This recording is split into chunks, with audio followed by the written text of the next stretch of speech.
भारत माता की, भारत माता की।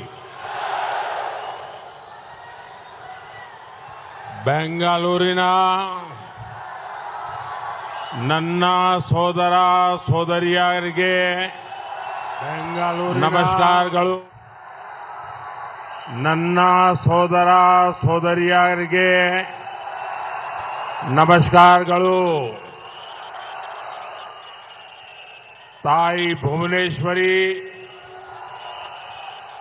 ತಾಯಿ ಅಣ್ಣಮ್ಮ, देवी बनशंकरी, श्री दोडा गणपति और श्री दोदा बसवना के चरणों में मेरा प्रणाम। आज पूरे बेंगलुरु में इतनी बड़ी संख्या में आप यहां आए हैं और संदेश भी साफ साफ है। फिर एक बार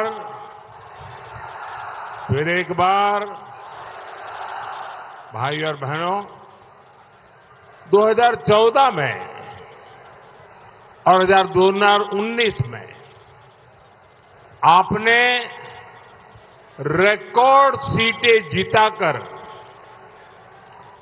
जो मजबूत सरकार बनाई, उसने देश को मजबूत बनाया है। तब दुनिया भारत को फ्रेजाइल 5 में गिनती थी। दुनिया सोचती थी भारत खुद तो डूबेगा, हमें भी ले डूबेगा। भारत के बैंक बड़ी क्राइसिस में थे। हजारों करोड़ के स्कैम्स ने विदेशी इन्वेस्टर्स में डर का माहौल पैदा कर दिया था। एक वो समय था, एक आज का समय है। आज जब देश भारत से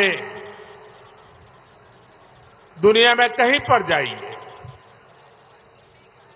सब देश भारत से दोस्ती मजबूत करना चाहते हैं।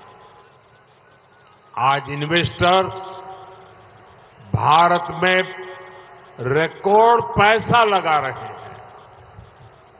आज भारत रिकॉर्ड एक्सपोर्ट भी कर रहा है और मैन्युफैक्चरिंग में भी नए रिकॉर्ड बना रहा है। तब भारत दुनिया की 11वें नंबर की इकोनॉमी था। आज भारत दुनिया की टॉप 5 इकोनॉमी में से एक है। आज भारत फॉलो करने वाला नहीं, बल्कि फर्स्ट मूवर हो गया है भारत।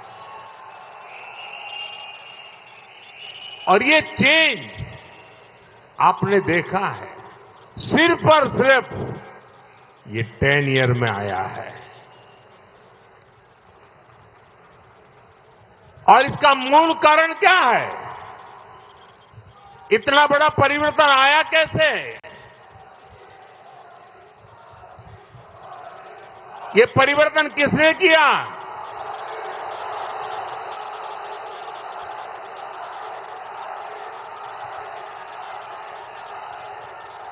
आपका जवाब गलत है। ये परिवर्तन आपके एक वोट ने किया है।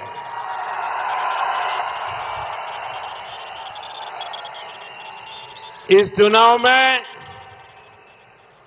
इंडिया अलायंस के लोग एक घिसी पीटी टैप रिकॉर्ड लेके घूम रहे हैं और मोदी और उसके साथी ट्रैक रिकॉर्ड के साथ बेंगलुरु के लोगों से, आप सभी से फिर एक बार आशीर्वाद मांगने आया हूं। भाई और बहनों, आप सभी बीते कुछ समय से एनडीए और इंडी अलायंस दोनों का प्रचार अभियान देख रहे हैं। कांग्रेस और इंडी अलायंस का इश्यू मोदी है, मोदी का परिवार है, मोदी पर लगाए जा रहे झूठे आरोप हैं। लेकिन मोदी का फोकस किस पर है?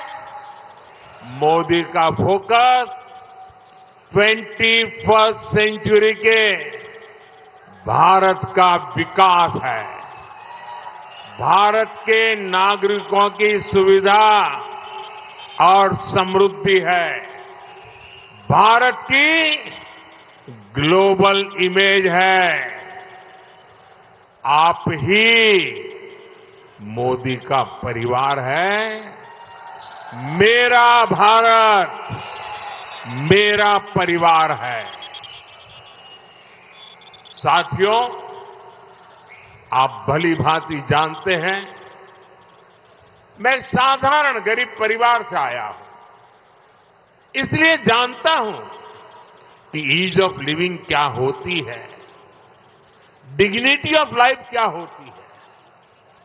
आज जब भारत में तेजी से अर्बनाइजेशन हो रहा है, तब शहरों में रहने वाले गरीब, यहां के मिडिल क्लास, उसकी क्वालिटी ऑफ लाइफ में बहुत सुधार आना चाहिए। वो बहुत जरूरी है।